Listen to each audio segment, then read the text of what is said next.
ഉരുൾപൊട്ടൽ ദുരന്തത്തിൽ കാണാതായ ആളുകൾക്ക് വേണ്ടിയുള്ള തെരച്ചിൽ ആരംഭിച്ചു. മൃതദേഹ അവശിഷ്ടങ്ങൾ കണ്ടെടുത്ത സൂചിപ്പാറ, പരപ്പൻപാറ മേഖലകളിലാണ് സന്നദ്ധ പ്രവർത്തകരും ഫയർഫോഴ്സ് അടങ്ങുന്ന സംഘവും തെരച്ചിൽ നടത്തുന്നത്. സജോ ദേവസ്യ മുണ്ടക്കയിൽ നിന്നും തത്സമയം ചേരുന്നു. സജോ, വിശദാംശങ്ങൾ. എസ്കെൻ, ഗുഡ് മോർണിംഗ്. പ്രധാനമായും ഇന്ന് ഡൗൺ സ്ട്രീമിലെ തിരച്ചിലായിരിക്കും ഫലപ്രാപ്തിയിൽ എത്തുക എന്നതാണ് പൊതുവെ അഭിപ്രായം. ആ മേഖല കേന്ദ്രീകരിച്ച് വിദഗ്ധ സംഘത്തെ മാത്രമാണ് കാര്യമായി നിയോഗിച്ചിട്ടുള്ളത്. ഒപ്പം സന്നദ്ധ പ്രവർത്തകരുടെ ചെറു സംഘത്തെയും ആ പ്രദേശത്തെ സേവനത്തിനായി ഉപയോഗിക്കുന്നുണ്ട്. അതായത് കാന്തൻപാറ ഉൾപ്പെടുന്ന, പരപ്പൻപാറ ഉൾപ്പെടുന്ന ആ പ്രദേശങ്ങൾ, സൂചിപ്പാറയുടെയും മറ്റും ഡൗൺ സ്ട്രീം മേഖലകൾ, അവിടെയാണ് കഴിഞ്ഞ ദിവസവും ശരീരഭാഗങ്ങൾ കണ്ടെത്തിയിരുന്നത്.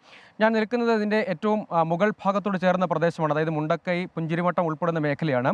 ഈ ഇടങ്ങളിൽ സന്നദ്ധ പ്രവർത്തകരുടെ സേവനം ഇന്നു മുതൽ കാര്യമായി തേടുന്നില്ല, അങ്ങനെ വേണ്ടതില്ല എന്നതാണ് തീരുമാനം. ഇനിയിപ്പോൾ വിവിധ സേനാ വിഭാഗങ്ങൾ, അതായത് ഫയർഫോഴ്സ്, സിവിൽ ഡിഫൻസ്, NDRF, പോലീസിൻ്റെ SOG അങ്ങനെ ഉൾപ്പെട്ട സംഘങ്ങളെയാണ്, ഒപ്പം സന്നദ്ധ പ്രവർത്തകരുടെ ചെറു ഗ്രൂപ്പിനെ മാത്രമാണ് യഥാർത്ഥത്തിൽ ഈ മേഖലയിലേക്ക് നിയോഗിച്ചിരിക്കുന്നത്.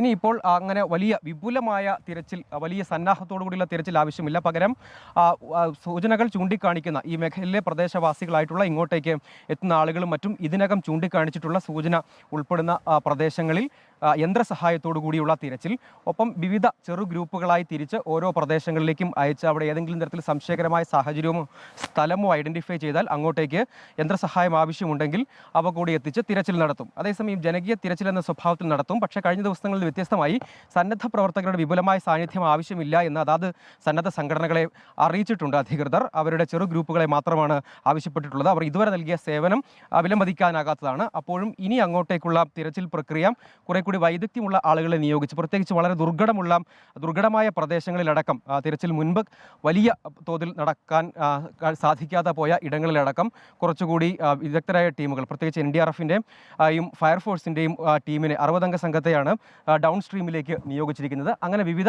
പ്രദേശങ്ങളിലായി, അതായത് ചൂരൽമല, മുണ്ടക്കൈ, പുഞ്ചിരിമട്ടം ഉൾപ്പെടുന്ന വിവിധ പ്രദേശങ്ങളിൽ ഈ സംഘം ഇങ്ങനെ NDRFിൻ്റെയും ഒപ്പം ഫയർഫോഴ്സിൻ്റെയും സിവിൽ ഡിഫൻസ് വോളണ്ടിയേഴ്സും പോലീസും ഒക്കെ ഉൾപ്പെടുന്ന സംഘത്തെ തുടർച്ചയായി തന്നെ നിയോഗിക്കും. അവരുടെ സാന്നിധ്യം കാര്യമായി തന്നെ ഇവിടെയുണ്ട്. ഇനിയിപ്പോൾ നമുക്കറിയാം ഇതിൻ്റെ പ്രായോഗികത എത്രത്തോളം ഉണ്ട് എന്നതറിയാം. പലപ്പോഴും ഇനിയിപ്പോൾ അങ്ങോട്ടേക്കുള്ള തിരച്ചിൽ പ്രക്രിയ ഈ മേഖലയിൽ കഴിഞ്ഞ ദിവസം ഫലം കണ്ടിരുന്നില്ല, അല്ലെങ്കിൽ എന്തെങ്കിലും ഒരു പ്രയോജനം ചെയ്തിരുന്നില്ല. പക്ഷേ അപ്പോഴും ആളുകൾക്ക്, ഇവിടെയുള്ള പല ആളുകളും, അവർ ഉറ്റവരെ തേടുന്ന ആളുകൾ തിരച്ചിൽ തുടരണം എന്ന ആവശ്യം മുന്നോട്ട് വച്ചിരുന്നു. അതുൾപ്പെടെയാണ്. അതേസമയം ഈ മേഖലയിൽ നല്ല പരിചയമുള്ള ആളുകൾ പറയുന്നത്, ഡൗൺ സ്ട്രീമിൽ കാര്യമായ പരിശോധന നടത്തിയാൽ ആ മേഖലയിൽ നിന്ന് കൂടുതൽ ഈ തിരച്ചിൽ നമ്മൾ പ്രതീക്ഷിക്കുന്ന വിധത്തിലുള്ള ഫലപ്രാപ്തി ഉണ്ടാകും എന്നതാണ് ഇപ്പോഴത്തെ ഒരു വിലയിരുത്തലും നിഗമനവും. അതിൻ്റെ അടിസ്ഥാനത്തിൽ പ്രധാനമായും, അതായത് ഈ ദുരന്തമുണ്ടായതിനു ശേഷം ദുരന്ത ഭൂമിയിൽ സന്നദ്ധ സംഘടനകളുടെ കാര്യമായ സാന്നിധ്യം ഉണ്ടായിരുന്നു. ഇനിയിപ്പോൾ അങ്ങോട്ടേക്ക് അവരുടെ ഇതുവരെയുള്ള സേവനങ്ങളെ അംഗീകരിച്ചുകൊണ്ട് തന്നെ ഇനി ചെറു ഗ്രൂപ്പുകളുടെ സേവനമേ ആവശ്യമുള്ളൂ എന്നതാണ് ഒരു വിലയിരുത്തൽ. കഴിഞ്ഞ ദിവസം അടക്കം കനത്ത മഴ മേഖലയിലുണ്ടായിരുന്നു. പക്ഷേ